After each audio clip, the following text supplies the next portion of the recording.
कोल्हापूरमध्ये महापूर आल्यानंतर सगळ्यात पहिल्यांदा जे पाणी येतं ते आंबेवाडी आणि चिखली या गावामध्ये येतं आणि सगळ्यात पहिल्यांदा पूरबाधित गाव होतात ही दोन गावं आहेत आणि याच गावामध्ये आपण पोहोचलोय। या गावाच्या रस्त्यांवरती पाणी आलेलं आहे, उंबऱ्याला पाणी आहे ते टेकलेलं आहे। काही ठिकाणी इथल्या काही महिला आहेत त्यांच्याशी आपण बोलूयात। पाणी खरं तर या ठिकाणी आता तुमच्या गावामध्ये यायला सुरुवात झालेली आहे। तुम्ही घरातलं साहित्य वगैरे बांधून ठेवलंय, तयारी केली? थोडंफार मानले, पण लहान लहान मुलं आहेत आमची, कुठं जायचं लहान मुलं घेऊन? सरकारनं आमची काही सोय केलेली नाही, काय नाही। प्रापंचिक साहित्य हे सगळं नुकसानच होते ना वर्षाला। लहान मुलं असतात, प्रत्येक वर्षी नुकसान झालेलं आम्ही कुठून आणायची? कोण देणार आम्हाला? काय तुम्ही साहित्य बांधून ठेवले? बांधून तर ठेवले की खरं काय याचं काय नियम आहे काय? कधी पण येणार, कधी पण घरात घुसणार, कुठं जायचं बारकी मुलं घेऊन? सरकार म्हणते आम्ही काय मदत करणार नाही, मग काय निर्णय काय ह्याचा? काय निवारा केंद्र केलेत सरकारने? म्हणतात की करतोय येणार नाही पाणी, गेल्या वर्षी म्हटलं येणार नाही, तर हाय तसं आणि पाणी आलं। बारकी बारकी पोरं घेऊन जायचं कुठं आम्ही?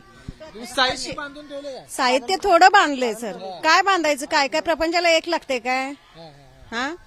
काड्याची पेटी बसणं सगळं प्रपंचाला साहित्य लागते, काय काय बांधून कुठं ठेवणार आम्ही? ठेवणार तरी कुठं ठेवायचं? आता 2005 पासून चालू आहे असं। सरकार म्हणते मी काय तर करणार, पाणी सोडणार नाही, यावर्षी तर सोडणार नाहीच म्हटलेलं, तर पण आणि एवढं करून पण घरात पाणी घुसलेलंच आहे। कुठं जायचं, काय करायचं, यातनं काय तर आम्हाला निर्णय द्यायला पाहिजे ना सरकारनं, द्यायला पाहिजे नाही सांगा?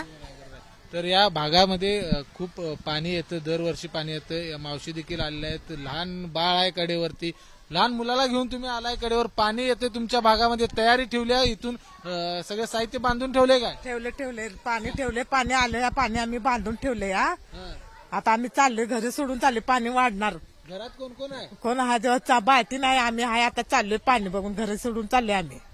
बारका देखील पोरगा बारका कडेवर हाया, ती घेऊन चाललोय आम्ही, पाणी आता वाढले म्हणून आम्ही चाललोय आता घरी। कुणीकडे जाणार आहे? आता आम्ही जायला लोकांच्या गावाला, बाहेर पाहुण्याच्या गावाला, कोल्हापूरला जायचं।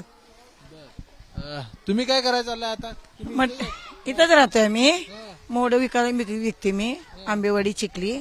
खरं दरवर्षी पाणी येते, दरवर्षी। आता तर पसारा सगळा बांधून ठेवलाय, खरं दरवर्षी पाणी येतं, दरवर्षी पाण्याचा त्रास आहे आम्हाला। मग तुम्हाला सांगितलं जाते पाणी यायच्या आधी तुम्ही स्थलांतरित व्हा, का होत नाही? नाही होतंय की, कुठे जायचं खरं? दरवर्षी कुठे जायचं? आता घर निवारा केंद्र केले आहे की, खरं दरवर्षी पाण्याचा जर बंदोबस्त काय तर करायला पाहिजे ना।